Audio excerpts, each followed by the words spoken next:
Good evening साथियों, कैसे हैं आप सब। आशा है कि आप सब लोग बहुत सही होंगे। ये हमारा दिल्ली पुलिस कांस्टेबल के लिए अगला वीडियो है और ये जो सीरीज़ आप देख रहे हैं ये हम दिल्ली पुलिस कांस्टेबल में जो प्रीवियस ईयर में क्वेश्चन आए हुए हैं उनकी सीरीज़ लेके आए हैं और ये पेपर आपका है 2017 में। ये सेकंड शिफ्ट है 7 दिसंबर।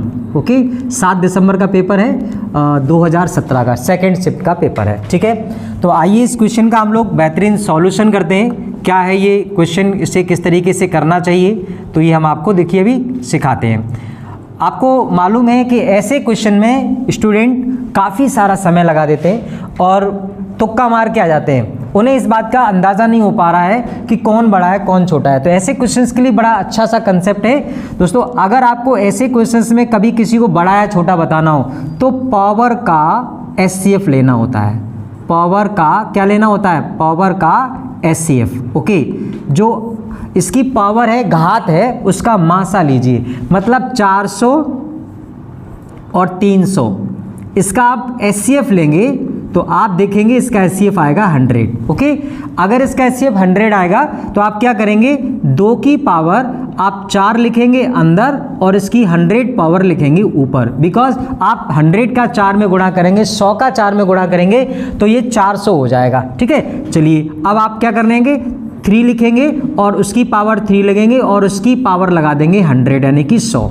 ठीक है, अब आप देखेंगे पावर कैसी हो गई है, सेम। तो अंदर वाली वैल्यू का आप अंदर वाली पावर का वैल्यू निकालिए। 2 की पावर 4 होता है 16, है ना, और 3 की पावर 3 होता है 27।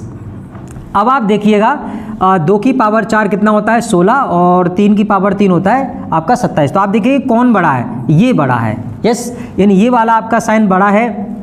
तो हम कह सकते हैं, ये क्वेश्चन में कह रहे हैं कि 2 की पावर 400 बड़ा है 3 की पावर 300 से। तो ये बात सही नहीं है, ये गलत बात है, यानी पहला आपका असत्य है। पहला कैसा है? असत्य है। ठीक है, चलिए अब इसको देख लेते हैं। अगर आप यहाँ पे इसके बारे में भी अगर आप एचसीएफ लेते हैं तो यहाँ पे आप लिखेंगे 3 की पावर 4 और उसकी पावर हो जाएगी 100, और इधर लिखेंगे 4 की पावर 3 और इसकी पावर हो जाएगी 100। ओके, अब आप 3 की पावर 4 का मान निकालेंगे तो क्या आता है 81, और 4 की पावर 3 का मान निकालेंगे तो क्या आता है 64। अब आप इसमें देखेंगे कि ये 81 बड़ा है 64 से, बिल्कुल। तो ये आपका कैसा है? सत्य है। तो यहाँ आपका आंसर क्या आएगा कि सिर्फ सेकंड आपका सत्य है। देखिए क्वेश्चन में क्या कह रहे, निम्नलिखित में से कौन सा कथन सही है? तो ये तो सही नहीं है, पहला सही नहीं है, दूसरा सही है, तो इसका सही जवाब सेकेंड ऑप्शन हो जाएगा। ठीक है, आइए नेक्स्ट क्वेश्चन की तरफ बढ़ते हैं और अगला सेकंड क्वेश्चन देखेंगे आप। सेकंड क्वेश्चन आप देखेंगे तो क्वेश्चन हमारा यह है कि पहली 30 सम संख्याओं का योग, पहली 30 सम संख्याओं का योग क्या होगा? ओके, देखिए 30 सम संख्या, अच्छे से समझिएगा। 30 सम संख्या दोस्तों, ये कॉन्सेप्ट बच्चे जब 30 सम संख्या समझते हैं या देखते हैं तो बच्चे क्या सोचते हैं कि ये 1 से शुरू करना है और 30 पे जाके ख़त्म करना है। ये बात बिल्कुल गलत है। देखिए अगर मैं आपसे कहूँ कि 5 सम संख्या लिखो, प्रथम 5 सम संख्या, प्रथम कह दो या पहली कह दो, बात वही है। अगर मैं प्रथम 5 सम संख्या लिखने की बात करूंगा तो शुरुआत कहाँ से होगी? 2 से। तो 2, फिर 4, फिर 6, फिर 8, फिर 10। देखिए मैंने संख्या तो 5 बोली थी लेकिन गिनती कहाँ तक लिखी जा रही? 10 तक। अब आप समझ गए होंगे कि अगर 5 संख्या पूछ रहा है तो गिनती 10 तक लिखेंगे, और अगर हमसे 30 संख्या पूछ रहा है तो गिनती 60 तक, यानी डबल करनी है अपने को। अगर वो कह रहा है 30 सम संख्या तो शुरू 2 से करेंगे और हमें लिखते लिखते कहाँ तक रुक जाना है? 60 तक रुक जाना है। मतलब 30 सम संख्या काउंट करेंगे तो 60 पे जाके रुक जाएंगे। ये बात आपके समझ में आ गई होगी। अच्छा, अब क्वेश्चन में क्या बोला है? योग करना है, इसका सम निकालना है। तो अगर हम 2, 4, 6 को जोड़ेंगे तो टाइम लग जाएगा। इसका सही कंसेप्ट ये है कि अगर आप इसमें से 2 कॉमन ले लेते हैं, देखिए आपको पता है 2 के बाद 4 आया होगा, फिर 6 आया होगा, फिर 8 आया होगा। अगर आप 2 कॉमन ले लेंगे तो अंदर आपका 1, 2, 3, 4 इस तरीके से आपका अंदर वैल्यू आएगा और ये आपका कितना हो जाएगा? 30 हो जाएगा। ओके, क्योंकि 60 में भी आप 2 कॉमन लेंगे तो 30 हो जाएगा। अब इनको जोड़ना है, क्या करना है? जोड़ना है। तो आप ये वाली जो सीरीज देख पा रहे होंगे, इस सीरीज का नाम है नेचुरल नंबर सीरीज। ठीक है, नेचुरल नंबर सीरीज, मतलब ये प्राकृतिक संख्या की सीरीज है। ओके, और जब भी प्राकृतिक संख्या को जोड़ना होता है तो कंसेप्ट आपको मैंने सिखाया होगा कि जो भी लास्ट नंबर होता है उससे नेक्स्ट नंबर से गुणा करना और 2 से भाग दे देना। ये तो आ गया 1 से लेके 30 तक का टोटल, लेकिन मल्टीप्लाई में 2 भी तो है, तो मल्टीप्लाई में 2 लिख देंगे। इस 2 से ये 2 कट जाएगा और 30 का हम 31 में गुणा करेंगे तो 0, 3 एकम 3, 3 3 9, तो आपका आंसर आएगा 930। और आप देखेंगे आपका सेकंड ऑप्शन सही जवाब होगा। आई होप कि आपकी समझ में आ रहा होगा। एक बार मैं आपको फिर से समझा देता हूँ और इसे और थोड़ा प्रैक्टिकली समझा दूंगा तो आपकी समझ में आ जाएगा। दोस्तों, अगर मैं आपसे कहूँ कि प्रथम 6 सम संख्या लिखिए, प्रथम 6 सम संख्या, तो शुरू कहाँ से करोगे? 2 से, तो 2 फिर 4 फिर 6 फिर 8 फिर 10, अभी तक तो 5 हुई हैं और 12 पे आप जाओगे तो ये 6 हो गए। गिनो 1 2 3 4 5 6, मतलब कहने का ये है कि जितनी सम संख्या पूछेगा उससे 2 गुना गिनती आपको लिखनी पड़ेगी, तब आपको सम संख्याएं मिलेंगी। एक बात समझ आ गई होगी। तो इसी तरीके से अगर हमको 30 सम संख्या निकालनी हो तो शुरू कहाँ से करेंगे? 2 से, तो 2 फिर 4 फिर 6 फिर 8 और ऐसा लिखते लिखते 60 पे जाके रुक जाएंगे, तब ये संख्याएं हमें 30 मिलेंगी। एकदम समझ आ गया होगा। इनको जोड़ना है तो बीच में प्लस लगा लीजिए। चलिए उधर नहीं लगाया लेकिन आप समझ गए होंगे कि प्लस लगाना है। अब प्लस लगाने के बाद जब आप 2 कॉमन ले लेंगे तो अंदर क्या रह जाएगा? 2 चला जाएगा तो 1 रह जाएगा, 4 में से 2 जाएगा तो 2 बचेगा, ऐसे 6 में से 2 जाएगा तो 3 बचेगा। अब आप सोच रहे होंगे कि 6 में से 2 कॉमन होगा तो 3 कैसे बचेगा? देखिए 6 के फैक्टर करो तो 2 3 6 होता है, हम इस 2 की बात कर रहे हैं। अगर ये 2 चला जाएगा तो 3 रह जाएगा। ऐसे 8 के फैक्टर करो तो 2 चौके 8 होते हैं, जब ये 2 चला जाएगा तो 4 रह जाएगा। तो इसी तरीके से हम 60 के फैक्टर करेंगे तो 2 और 30 होंगे, जब 2 बाहर चला जाएगा तो 30 रह जाएगा। अब आपकी समझ में बिल्कुल आ रहा होगा। अब करना क्या है? अभी मैंने आपको बताया था कि इसको आपको जोड़ना है, और जोड़ने का कंसेप्ट आपको मैंने बताया कि लास्ट नंबर का गुणा उससे नेक्स्ट नंबर से करके डिवाइड बाई 2 करते हैं, लेकिन मल्टीप्लाई बाई 2 आने की वजह से आपको 2 का गुणा करना है। आप कैंसिल कर देंगे, सॉल्व कर देंगे, तो आपकी समझ में अब आ गया होगा। ठीक है, चलिए नेक्स्ट क्वेश्चन की तरफ बढ़ते हैं। क्वेश्चन नंबर 3, और ये जो हमारा 3 नंबर का क्वेश्चन है ये बड़ा अच्छा क्वेश्चन है बच्चों। 1.01 का होल स्क्वायर प्लस 0.01 का होल स्क्वायर का मान बताइए। ये क्वेश्चन बच्चे देखते ही आपके दिमाग में ऐसा आएगा कि ये क्वेश्चन तो यार बहुत टफ है, पॉइंट वाली संख्या का वर्ग कैसे करें। तो मैं आपको बता दूं इसमें करना ये कि आप अभी थोड़ी देर के लिए पॉइंट को इग्नोर कर दो, तो आप इसको क्या समझेंगे? 101 का स्क्वायर। और 101 का स्क्वायर निकालने की मैंने शॉर्ट ट्रिक ये दी थी कि आप ये देखो 100 से कितना ज़्यादा है 1, तो 1 का स्क्वायर हो जाएगा 01, और 101 में 1 जोड़ दो तो ये आपका हो जाएगा 102। ओके, ये आपका स्क्वायर आ गया। अब देखिए जब भी 2 अंकों से पहले दशमलव हो तो स्क्वायर में 4 अंकों से पहले दशमलव हो जाता है। मतलब स्क्वायर में कंसेप्ट क्या होता है वो सीखिए। अगर आप 1.01 का 1.01 में गुणा करते हैं तो इसका मतलब ही होता है कि 1.01 का आप स्क्वायर कर रहे हैं। आपने 2 संख्याएं ये ले ली, 2 ये ले ली, तो टोटल आपके गुणा करने में 4 संख्याएं हो जाएंगी। तो आप 4 संख्याएं 4 अंकों को गिन करके आप एक पॉइंट लगा दीजिए। ओके, ये तरीका आपका हो गया। इस तरीके से आप स्क्वायर निकाल पाएंगे। चलिए फिर क्या करना है? इसका स्क्वायर, 1 का स्क्वायर तो आप सभी जानते हैं 1 होता है, लेकिन आप जब भी दशमलव लगाएंगे, डेसिमल लगाएंगे तो 2 अंक यहाँ आए, स्क्वायर करेंगे तो 4 अंक हो जाएंगे, 4 डिजिट हो जाएंगे। तो 4 डिजिट आप लिख लीजिए यहाँ पे, 1 2 3, एक और लिख लीजिए, ये हो गए 4। इस तरीके से इनको जोड़ना है।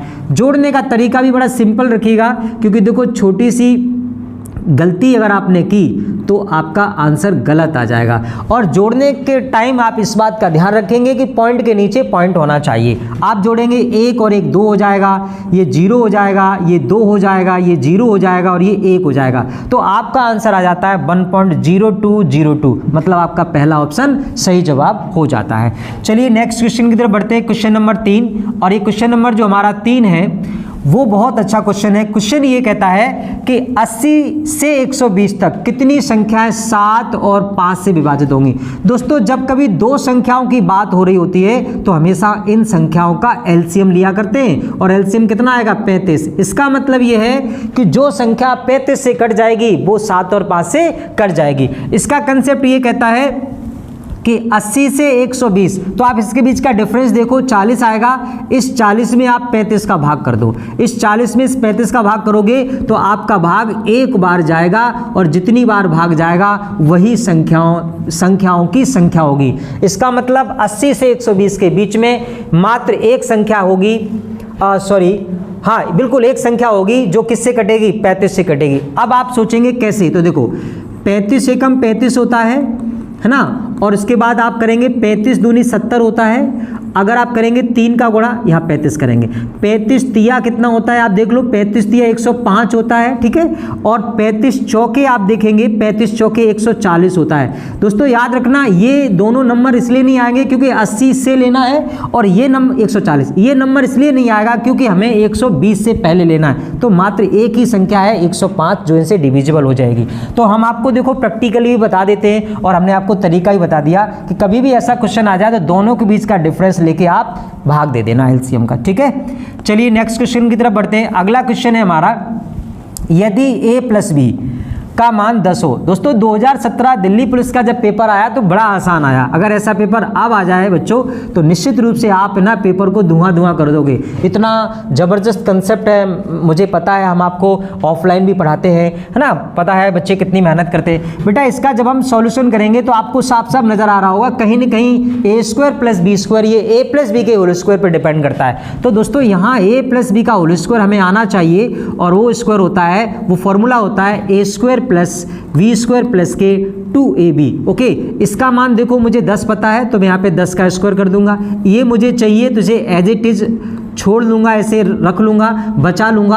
और 2ab का मान मुझे पता है 5, तो 5 दूनी 10, ये 10 इधर जाएगा, ये 100 हो जाएगा, 100 में से 10 घटेगा तो 90 बचेगा, और ये आपका ए स्क्वायर प्लस के बी स्क्वायर होगा। तो आपका जो जवाब बनता है वो सेकेंड नंबर बनेगा, बी ऑप्शन। ओके, बहुत ही सिंपल क्वेश्चन था। अगला क्वेश्चन करते हैं हम लोग। देखिए अगला क्वेश्चन बहुत शानदार है। क्वेश्चन ये है, सी की आय बी की 30% अधिक है और बी की आय ए की 30% अधिक है। दोस्तों यहाँ पे कॉमन देखा करते हैं, कॉमन आप देखिए बी कॉमन है, तो आप क्या करेंगे, जो कॉमन होता है उसे आप बीच में लिखा करिए, जो कॉमन होता है उसे आप बीच में लिखिए। देखिए ये कह रहा है 30% ज़्यादा है, कौन, सी ज़्यादा है किससे, बी से, तो बी को आप 100 मानिए और ये आपका 130 हो जाएगा। 30 ज़्यादा है तो 30 जोड़ दीजिएगा। ये कह रहा है बी की आय ए की आय से, ए को आप 100 मानिए और ये आपका 130 हो जाएगा। आपको मैंने सिखाया है कि 0 से 0 आप कट कर सकते हैं, यहाँ काटना चाहे, अगर यहाँ काटेंगे तो आपको कन्फ्यूजन आएगा। एक सेकेंड, आप एक काम करते हैं, बाद में काटते हैं इसे, ठीक है। देखिए बाद में काटेंगे तो समझ आएगा। इसे 100 लिखा था, याद है, इसे 130 लिखा था, इसे हम लोगों ने 100 लिखा था और इसे कितना लिखा, 130। ओके, देखो बेटा ये सामने वाली जगह 100 से भर लो और ये वाली जगह 130 से भर लो। अब आप इसकी 0 हटा दो, ऊपर वाले की 0 हटा दो और आप मल्टीप्लाई कर दो। ओके, तो 13 का 13 में गुणा होता है 169, 13 ढाई 130 होता है और 10 ढाई आपका 100 होता है। प्रश्न ये है कि सी की आय ए की आय से, दोस्तों याद रखना ए की आय से, इसका कंसेप्ट ये क्लू है कि जहाँ से लगा होता है उससे शुरुआत करते हैं। देखो ए से सी कितना ज़्यादा है, आप देख सकते हो 69 ज़्यादा है। 100 से जो चीज़ जितनी ज़्यादा होती है वही परसेंटेज में होती है, तो इन्होंने हमसे प्रतिशत में उत्तर पूछा है। हम चाहें तो यहाँ परसेंटेज लगा सकते हैं सभी में, और परसेंटेज लगाएंगे तो हमारा जो ऑप्शन बनेगा वो 4th ऑप्शन, डी ऑप्शन सही जवाब हो जाएगा। ओके, चलिए नेक्स्ट क्वेश्चन की तरफ बढ़ते हैं। अगला क्वेश्चन हमारा, अगला क्वेश्चन देखिए, बड़े सिंपल से क्वेश्चन है। क्वेश्चन ये है, यदि x अनुपात y 4:3 हो, y z आपका ये हो, तो x z बताओ। तो यहाँ पे देखेंगे y आपका कॉमन है। ओके, तो आप x y और z ऐसे लिखिए, x y 4 और ये 3 और y z 7 और 9। और मैंने आपको क्या सिखाया कि ये जगह 3 से भरिएगा, ये जगह 7 से। 7 चौक 28, 7 तिया 21 और 9 तिया 27। तुमसे पूछा है कि भैया x और z बताओ, आपसे क्या पूछा है, x और z, तो x आपका 28 और z आपका 27। इसे कैंसिल आउट कर दीजिए, अगर ये हो सकता है तो ठीक है बेटा, ये किसी से कैंसिल नहीं होगा, मतलब आपका जवाब सेकंड ऑप्शन हो जाता है। ठीक है, चलिए नेक्स्ट क्वेश्चन की तरफ बढ़ते हैं। अगला क्वेश्चन नंबर है हमारा 8। अगला प्रश्न हमारा ये कहता है 50 संख्याओं का औसत। अगला प्रश्न ये कहता है 50 संख्याओं का औसत 18 के रूप में निकाला गया, लेकिन हुआ क्या कि 18 को 32 पढ़ दिया गया, 65 को 25 पढ़ दिया गया और 29 को 56 के रूप में गलत ले लिया गया। तो सही औसत क्या है? तो देखो, अगर आप 18 को 32 लिखते हो तो यहाँ आपसे गलती कैसी हुई कि आपने ज़्यादा प्रिंट कर दिया। 65 को अगर आप 25 लिखते हो तो यहाँ कैसी मिस्टेक हुई? आपने कम प्रिंट कर दिया। 29 को 56 लिखते हो तो यहाँ कैसी गलती हुई? आपने यहाँ ज़्यादा प्रिंट कर दिया। तो आपको ये पता करना है कि आपने कहाँ ज़्यादा प्रिंट किया, कहाँ कम किया, और सभी को बैलेंस करना है। तो देखो, यहाँ आप जो एक्स्ट्रा प्रिंट कर रहे हो वो कितना कर रहे हो? 12 में से 8 जाएगा तो 4 बचेगा, और ये आपका यहाँ रह जाएगा 1 में से 1, 2 में से 1 जाएगा तो 1। तो यहाँ तो आपने 14 ज़्यादा लिख दिया। यहाँ आपने कम लिखा। कितना कम लिखा? देखिए, 5 में से 5 जाएगा तो 0, और 6 में से 2 जाएगा तो 4। यहाँ आपने 40 कम लिखा, और यहाँ कितना ज़्यादा लिख दिया? देखो, 16 में से 9 जाएगा तो 9 और आपका 9 और 7 16, नहीं 9 और 7 16 होता है, ठीक है। तो यहाँ आपका 7 बचेगा, ओके। कितना बचेगा? 7, ओके। और यहाँ 4 में से 2 जाएगा तो 2। यहाँ आपने 27 ज़्यादा लिख दिया, वहाँ आपने 14 ज़्यादा लिख दिया, और इसमें आपने 40 कम लिखा। तो आपको क्या करना है? पहले प्लस वाले जोड़ दीजिए। 14 और 27 यानी कि 14 और 27 को मिलाते हैं तो 7 4 11 हासिल 1, 2 और 1 3 4, ये आपका 41 होता है। और आपने माइनस यानी कम कितना लिखा? 40। इसको जब आप बैलेंस करते हैं, माइनस करते हैं, घटाते हैं, तो अभी भी आपके रिजल्ट में 1 ज़्यादा आ रहा है। क्या आ रहा है? 1 ज़्यादा आ रहा है। प्रश्न ये है कि 50 संख्याएं हैं, अगर आपका 1 इंक्रीज हो रहा है तो आप इसमें 50 का भाग दे दीजिए, क्योंकि आपको औसत वृद्धि बतानी होती है। 50 का जब आप भाग देंगे तो ये आपका 0 पॉइंट, अब देखिए आपने यहाँ पे एक 0 लगाया, 0 जैसे आपने 50 का भाग दिया। वैसे इसका सिस्टम आपको बहुत सिंपल तरीके से बताते हैं। देखिए, इसका सिस्टम ये है कि जब हम 1 0 काटते हैं तो पॉइंट आ जाता है, ओके। 1 0 से 1 पॉइंट आ जाता है। अब अपने को भाग देना है किसमें? 0.1 में। तो भाग तो 0.1 में देंगे नहीं, तो 0 पॉइंट आपका आ जाएगा। अब पॉइंट पहले से लगाया तो एक 0 बढ़ा लेंगे, तो 5 दूनी 10, ये आपका 0.2 हो जाएगा। कितना हो जाएगा?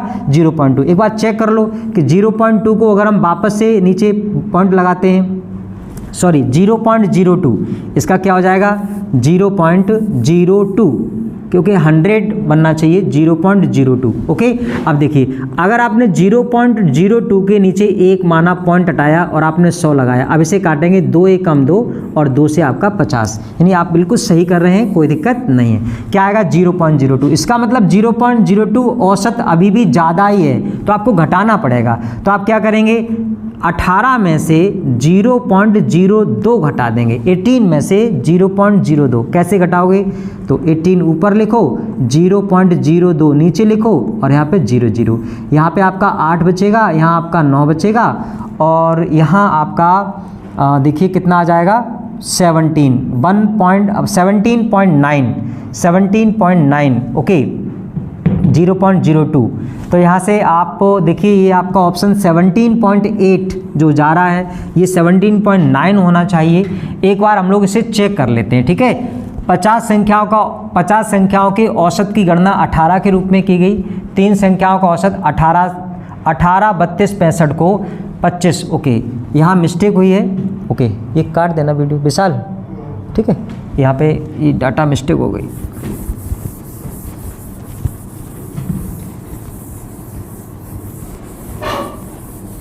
टाइम देख लो, क्या टाइम पे कटेगा? 8वें नंबर के प्रश्न की शुरुआत में कटेगा, ठीक है। अब दोबारा से पढ़ा रहे हैं, हाँ दोबारा से पढ़ाएंगे। हाँ जी दोस्तों, हम लोग 8वें क्वेश्चन को पढ़ेंगे। 50 संख्याओं का औसत 18 के रूप में देखा गया। 3 संख्याएं आप देखेंगे, एक 18 है, एक 32 है, और एक आपकी 65 है। ये 3 संख्याएं हैं, इनको आपने क्या लिखा है? 18, 32 और 65 को आपने क्रम से 25 लिखा है, मतलब 18 को 25 लिख दिया है, 32 को 29 लिख दिया गया है, और 65 को 56 लिख दिया गया है, ओके। तो देखिए कैसी गलती हुई, यहाँ पे आपने ज़्यादा वाली गलती की, यहाँ आपने कम वाली गलती की, और यहाँ भी आपने कम वाली गलती की। तो आपको ये जानना है कि गलती हुई है तो कितनी हुई है। तो देखिए, आप 25 और 18 का आप डिफरेंस देखेंगे तो 7 मिलेगा, मतलब आपने 7 ज़्यादा प्रिंट कर दिया। और 32 में से आपने कितना कम कर दिया? 2 कम कर दिया। 9 और 3 12, आपने 3 कम कर दिया। और यहाँ से आप देखेंगे तो 15 में से 6 जाएगा तो आपका बचेगा 9, यानी कि आपने 9 कम कर दिया। तो अगर आप ये कमी वाली चीज़ देखते हैं तो 3 और 9, 9 और 3 12, आपने 12 कम कर दिया और आपने 7 बढ़ा दिया, तो 12 में से 7 घटाएंगे तो कितना बचेगा 5। इसका मतलब ये हुआ कि आपका औसत अभी भी कम ही है, क्योंकि आपका 12 कम हुआ था, 7 ज़्यादा हुआ था, 12 में से 7 घटाया तो अभी भी 5 कम है। इसको एवरेज बनाएंगे, एवरेज गलती बनाएंगे तो 50 का भाग देंगे और 50 का भाग देंगे तो 1/10 आएगा, 1/10 को कैंसिल आउट करेंगे तो 0.1 आएगा। इसका मतलब आपका जो मूल औसत है वो 0.1 कम है। इसका मतलब ये हुआ कि हमारा जो औसत है वो 18 में ये जुड़ना चाहिए। जब 18 में 0.1 ऐड करेंगे तो हमारा आंसर आ जाएगा 18.1 और इसका सही जवाब हो जाएगा थर्ड ऑप्शन यानी कि तीसरा। ओके, आई होप कि आपके समझ में आया होगा। ऐसे क्वेश्चंस को करने का यही सबसे अच्छा बेस्ट तरीका है। आप गलतियों को देखें कि गलती अगर आप कर रहे हैं तो कैसी गलती कर रहे हैं। यहाँ आपने 9 कम लिखा, यहाँ आपने 3 कम लिखा तो आपका टोटल 12 कम हो गया टोटल में, और यहाँ आपने एक नंबर को ज़्यादा लिखा तो आपने कोशिश तो की बढ़ाने की लेकिन 7 ही बढ़ा पाए। बढ़ाना आपको 12 था, 7 बढ़ा पाए तो अभी भी आपका औसत 5 कम है। इसको औसत गलती बनाइएगा, और औसत गलती बनाने के लिए जो गलती हुई है उसमें संख्याओं का भाग देंगे तो औसत गलती बनेगी, और औसत गलती जो बनेगी वो आपकी कम है, इसका मतलब जोड़ना होगा। अगर ये ज़्यादा होता तो माइनस कर लेते। चलिए नेक्स्ट क्वेश्चन देखते हैं। अगला जो क्वेश्चन है हमारा वो क्वेश्चन है, आप देखेंगे एक आदमी, क्वेश्चन ये, एक आदमी ने प्रतिवर्ष 10% की दर से चक्रवृद्धि ब्याज पर 8,000 रुपये उधार लिए। यदि ब्याज की छमाही, देखिए बहुत अच्छी बात कही है, छमाही। आपको पता होगा कि सीआई के अंदर एक तो वार्षिकी बोला जाता है, क्या बोला जाता है, वार्षिकी, एक बोला जाता है छमाही और एक बोला जाता है त्रैमासिक। इनमें कंसेप्ट क्या क्या होता है, जब छमाही बोला जाता है तो रेट को आधा कर देते हैं और टाइम को डबल कर देते हैं, और जब तिमाही बोला जाता है तो रेट को 4 से डिवाइड कर देते हैं और टाइम में 4 से मल्टीप्लाई, और वार्षिकी जब बोला जाता है तो इसमें नो चेंज, कोई भी बदलाव नहीं करते हैं। तो दोस्तों इस कंसेप्ट को फोकस करिएगा। छमाही में जो टाइम निकल के आएगा उसको डबल कर देंगे और रेट को क्या कर देंगे, हाफ कर देंगे। आइए हमारा क्वेश्चन क्या है, देखिए प्रश्न ये कहता है कि भैया 1.5 वर्ष में, मतलब 1.5 वर्ष के बाद भुगतान की जाने वाली राशि बताइए। हमारे पास जो टाइम है वो 1.5 वर्ष आया है, और 1.5 वर्ष को अगर हम इस कंडीशन के थ्रू देखें तो इसमें 2 से गुणा करेंगे तो टाइम बन जाएगा हमारा 3 वर्ष। ओके, और जो हमारी रेट है वो कितनी है, वो 10% है, उसमें हम 2 से डिवाइड करेंगे तो ये बन जाएगी आपकी 5%। तो आप समझ गए, अपने को 5% और 3 वर्ष पे कैलकुलेशन करना है। तो आइए इसको दोबारा से करके दिखाते हैं। मतलब ये मैंने आपको जो करके बताया है वो केवल रेट और टाइम को फाइंड आउट करना सिखाया। अब आपको सॉल्यूशन देते हैं। तो देखिए हमारी जो ओरिजिनल रेट है वो 10% है, ओरिजिनल रेट हमारी 10% है, उसको हाफ करेंगे तो बनेगी 5%। ओरिजिनल टाइम हमारा 1.5 वर्ष है, उसमें 2 से गुणा करेंगे तो बनेगा 3 वर्ष। 5% को फ्रैक्शन बनाए तो 1/20 होता है, 20 में 1 जोड़ देंगे 21/20 होता है, इसकी होल पावर 3 कर देंगे। दोस्तों 3 साल पूछा जाए तो होल पावर 3 करते हैं। 21 का क्यू होता है 9261 और 20 का होता है 8000। ओके, इसके बीच में जो डिफरेंस आप देख रहे हो 1261।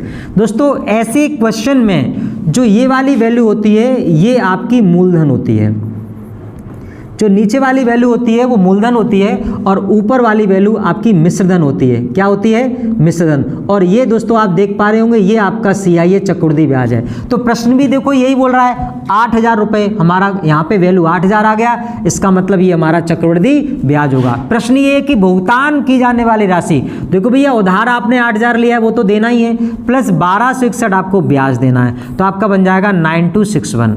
कितना बन जाएगा, 9261। और आप देख रहे होंगे ऊपर ही मिश्रधन आपको बता रहा है कि 8,000 रुपये अगर आप ब्याज पर पैसे लेते हैं चक्रवृद्धि ब्याज से तो 9,261 रुपये आपको पे करने पड़ेंगे, जो कि बी ऑप्शन हमारा सही जवाब हो जाता है। आइए नेक्स्ट क्वेश्चन, अगला क्वेश्चन देखेंगे। क्वेश्चन हमारा 10। क्वेश्चन ये है, यदि कोई महिला 13 रुपये में 14 सेब खरीदती है और 13 रुपये में 13 सेब 14 रुपए में बेचती है, तो इसका लाभ परसेंट बताइए। दोस्तों इसका कंसेप्ट ये कहता है पहले आपको लिखनी है क्वांटिटी, ओके, फिर आपको लिखने रुपए। बड़ा अच्छा, बड़ा शानदार कंसेप्ट है। आप 13 रुपए में 14 सेब खरीद के ला रहे हैं, मतलब सीपी हो गया, और फिर क्या कह रहे हैं आप कि 13 सेब हम 14 रुपए में बेच रहे हैं, तो आपको यहाँ पे कैंची का गुणा करना चाहिए। अच्छा, प्रतिशत में लाभ पूछा है, बिल्कुल कैंची का गुणा करना चाहिए, क्रॉस मल्टीप्लिकेशन।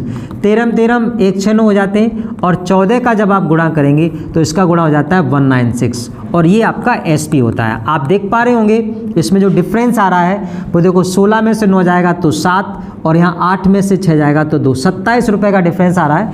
यहीं पे आपका ये प्रॉफिट बन जाता है 27/169 और इंटू आपका 100। इस तरीके से आप इसे कैंसिल आउट कर देंगे। देखिए ये आपका कट जाएगा, 13 से कटेगा तो ये किसी से कोई कटेगा ही नहीं, इसका मतलब हुआ कि हमको 2700 में भाग करना पड़ेगा 169 से, तो लगभग एक बार भाग चला जाएगा, तो सभी जगह एक आ रहा है, मतलब मुझे भाग देके देखना पड़ेगा। ओके, 169 का भाग करेंगे 2700 में, तो पहले तो एक बार भाग जाएगा, ये देखिए 10 में से 9 जाएगा, 1 बचेगा, और यहाँ आपका 6 में से 6 जाएगा 0, और ये बचा आपका 101, एक 0 लगा लेंगे। अब ये हो गया 1010। लगभग इसका पारा हम लोग पढ़ सकते हैं 5 6 30।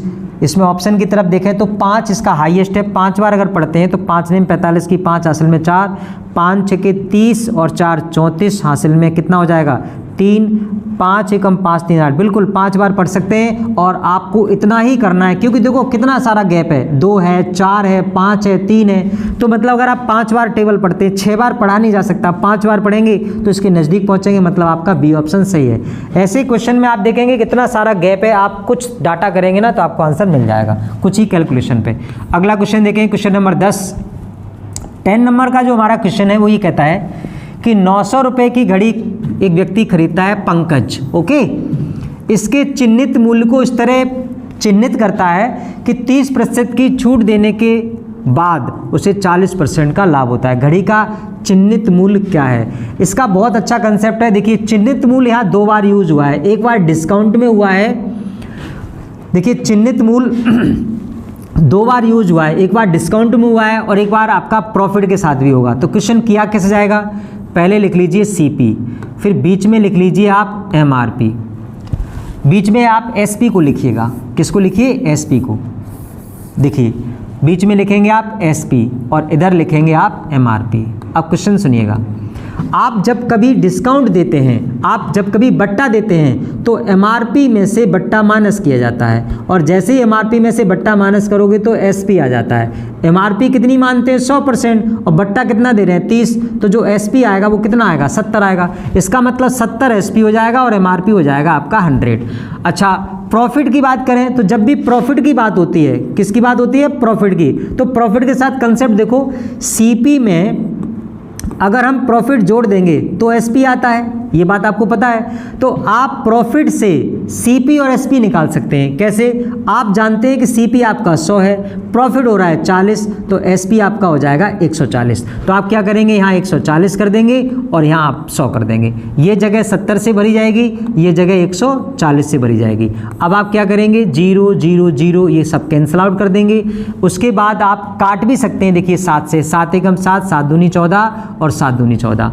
ये फिर कट जाएगा 2 से, 2 और 2 और ये कट जाएगा 5। तो यहाँ देखेंगे ये 5 आ रहा है, यहाँ 7 आ रहा है और यहाँ 10 आ रहा है। प्रश्न ये है कि घड़ी कितने रुपए में खरीदी गई? 900 में। तो देखिए सीपी दे रखा है 900 और आपसे पूछा गया क्या? एमआरपी। तो आप यहाँ क्रॉस मल्टीप्लिकेशन कर दो, मतलब ये होगा 5x = 9000, 9000, और 5 से भाग कर देंगे तो आप देखेंगे 5 एकम 5 बचेगी 4, 5 अट्ठे 40, मतलब आपका आंसर आ जाएगा 1800। क्या आ जाएगा? 1800। यानी आर्टिकल का जो चिन्हित मूल्य बनेगा वो 1800 बनेगा, और आर्टिकल थी कितने की? 900 रुपये की। चलिए नेक्स्ट क्वेश्चन की तरफ बढ़ते हैं। अगला क्वेश्चन, क्वेश्चन नंबर 12, बहुत ही अच्छा क्वेश्चन है। क्वेश्चन ये है, एक वर्ग के विकर्ण की लंबाई 7 सेंटीमीटर है। देखिए ये वर्ग है और वर्ग में आप जानते हैं सभी विकर्ण समान होते हैं, तो ये 7 सेंटीमीटर का वर्ग है। वर्ग का क्षेत्रफल क्या है?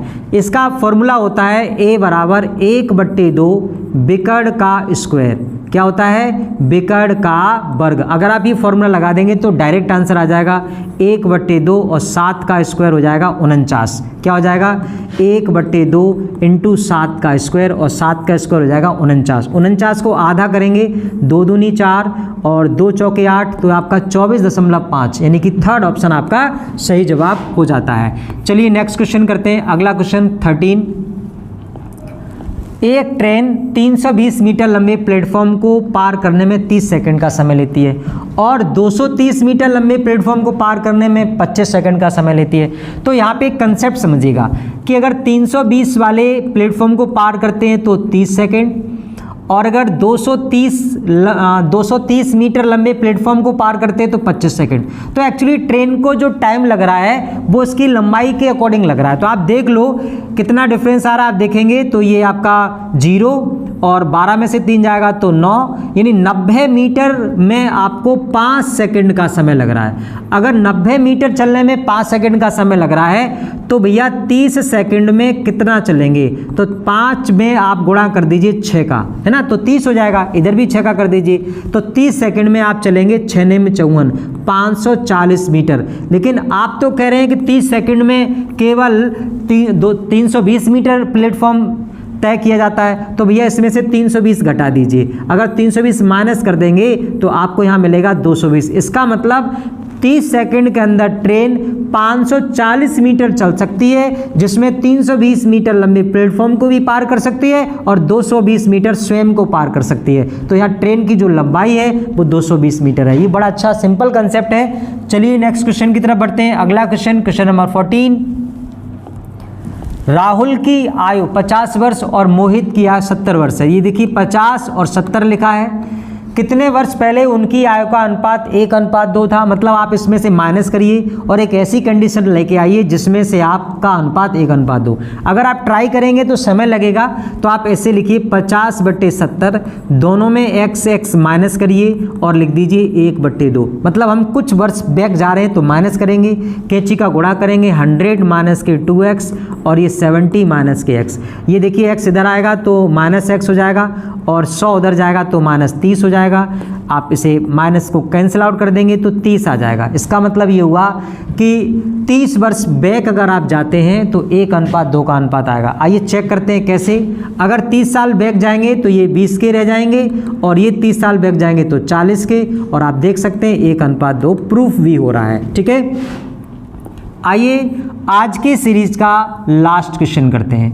क्वेश्चन हमारा ये है, अनुज की दक्षता विनोद की दक्षता की 150% है। ये अनुज है और ये विनोद है। देखिए विनोद की, अगर विनोद की 100% दक्षता है तो ये 150% है। आप यहाँ से कैंसिल आउट कर सकते हैं और काट सकते हैं। 5 या 15 और 5 दूनी 10। आगे बोला है, अगर अनुज 10 दिनों में कोई कार्य करता है तो दोनों मिलकर इस कार्य को कितने दिनों में करेंगे। दोस्तों ये तो क्षमता है और क्षमता को दिन बना लेते हैं। क्षमता को जब दिन बनाते हैं तो पलट देते हैं, 2 इधर लिखेंगे 3 इधर लिखेंगे।